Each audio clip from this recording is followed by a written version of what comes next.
بسم اللہ الرحمن الرحیم۔ السلام علیکم ورحمۃ اللہ وبرکاتہ۔ معزز سامعین کرام، آج جو ہم آپ کے سامنے حاضر ہوئے ہیں، شب قدر یعنی لیلۃ القدر کی رات، تسبیح کے دانے پر یہ تسبیح اس طرح پڑھ لو۔ معزز سامعین کرام، جتنی مرتبہ بھی جتنے دانوں پر بھی یہ تسبیح پڑھی جائے گی، اتنا ہی اللہ سبحانہ و تعالی رزق عطا فرمائیں گے۔ اللہ کے اس نام کے معجزات، فوائد، برکات، انوارات خود آپ اپنی آنکھوں سے دیکھ لیں گے۔ یہ وہ عمل ہے جس سے شب قدر یعنی لیلۃ القدر کو پانا بہت آسان ہے۔ ہر انسان کی خواہش ہے کہ مجھے لیلۃ القدر مل جائے یا لیلۃ القدر کو میں پالوں، تو یہ عمل جو کرے گا انشاءاللہ لیلۃ القدر کی برکات کو، انوارات کو، سب کو پالے گا۔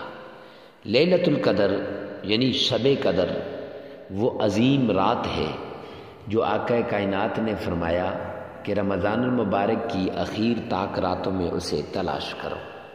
21، 23، 25، 27، 29 ان راتوں میں آپ لیلۃ القدر کو تلاش کرو۔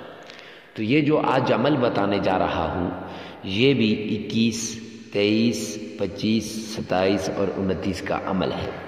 ان راتوں میں اس عمل کو کیا جائے، انشاءاللہ میرا رب آپ کو ساری حاجات پوری کر دے گا، ساری برکات لیلۃ القدر کی آپ کو دے دے گا، سارے انوارات لیلۃ القدر کے آپ کو مل جائیں گے، سارے فیوز اور ساری برکات، انوارات سب کچھ آپ کو مل جائے گا۔ اگر آپ پریشان ہیں مال و دولت کی وجہ سے، یا رزق کی وجہ سے، یا پھر آپ پریشان ہیں کہ کاروبار کی وجہ سے کہ کاروبار ترقی نہیں کر رہا، دن بدن کاروبار نیچے کو جا رہا ہے، ڈاؤن ہوتا جا رہا ہے، اور آپ چاہتے ہیں کہ کاروبار ترقی کرے، آپ چاہتے ہیں کہ آپ کا کاروبار دن بدن اوپر کو جائے، اور ہر انسان کی یہی خواہش ہے، تو معزز سامعین کرام، یہ عمل آپ کے لیے بڑا خاص ہے۔ یہ چھوٹا سا عمل ہے لیکن بڑا مجرب، آزمودہ اور نایاب عمل ہے۔ آج تک جس انسان نے اس عمل کو کیا، کبھی نامراد نہیں ہوا۔ دولت اس کے گھر میں پورا سال اس طرح برستی ہے جیسے بارش برستی ہے، اور اس موقع کے لیے آپ کو پورا 1 سال تک انتظار کرنا پڑتا ہے۔ 1 سال تک، پورا 1 سال تک آپ انتظار کرتے رہتے ہیں۔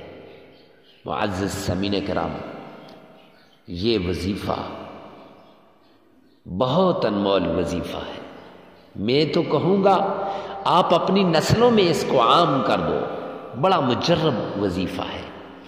سب سے پہلے آپ نے صدقہ دینا ہے، اور صدقہ اس طریقے سے دینا ہے کہ غریب، فقیر، مسکین، محتاج کو دے دیں، ڈھونڈ ڈھونڈ کے، تاکہ ان کی ضرورت بھی پوری ہو جائے اور آپ کا صدقہ بھی ہو جائے۔ جب ان کو ضرورت ہوتی ہے، وہ اللہ کے دربار میں ہاتھ پھیلائے بیٹھے ہیں، یا اللہ، اے رحمان مولا، اے رحیم کریم مولا، کسی مسیحا کو بھیج جو ہماری ضرورت کو پورا کر دے۔ اے اللہ، اپنے غیبی خزانوں سے ہماری ضرورت کو پورا کر دے۔ معزز سامعین کرام، اسی اثناء جب آپ جاتے ہیں اور جا کر انہیں ان کی ضرورت کو پورا کرتے ہیں، رب کائنات کی قسم ان کے دل سے دعا نکلتی ہے، اور جو دعا دل سے دی جائے، جو دعا دل سے نکلے، وہ دعا فوراً قبول ہوتی ہے۔ اس دعا کے قبول ہونے میں کوئی شک نہیں رہتا۔ اس لیے غریب کو ڈھونڈ کے صدقہ دیا جائے، اور صدقہ دیتے وقت اس کی غربت کا مذاق نہ اڑایا جائے، یعنی سوشل میڈیا پہ اسے نہ لایا جائے، کہ ایسے نہ ہو کہ آپ صدقہ دے رہے ہو اور آپ کا صدقہ آپ کے لیے وبال جان بن رہا ہو۔ حدیث پاک کے اندر آتا ہے، اگر اخلاص نیت کے ساتھ 1 کھجور کا دانہ بھی صدقہ دے دو تو اللہ رب العزت ثواب کے اعتبار سے اسے بڑھا چڑھا کر احد پہاڑ جتنا اس کا ثواب کر دیں گے۔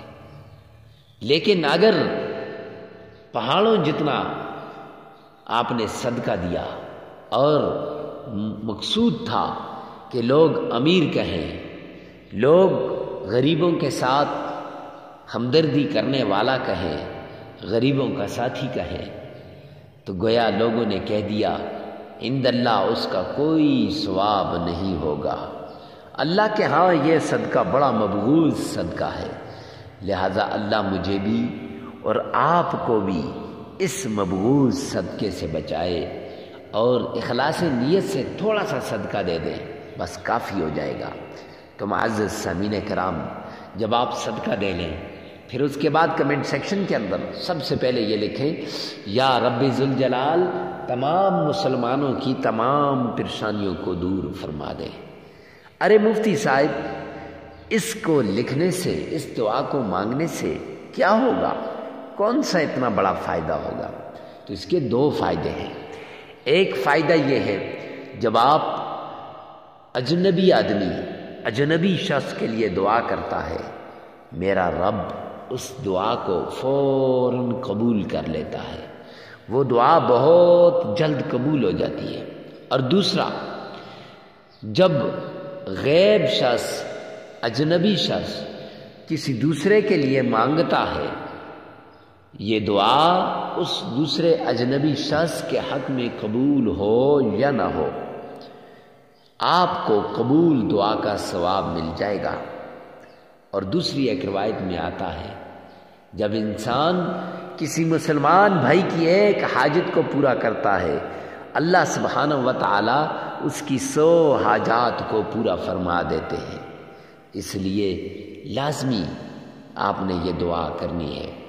پھر اس کے بعد آمنہ کے لال عبداللہ کے در یتیم جناب نبی کریم صلی اللہ علیہ وآلہ وسلم کی شان میں عقیدت کے ساتھ، پیار کے ساتھ، الفت کے ساتھ، گویا آپ روضہ رسول کے سامنے کھڑے ہیں، اس اعتبار سے آپ نے آقا کائنات پر محبت سے درود پاک بھیجنا ہے۔ آئیے میرے ساتھ مل کر درود پاک بھیجیں۔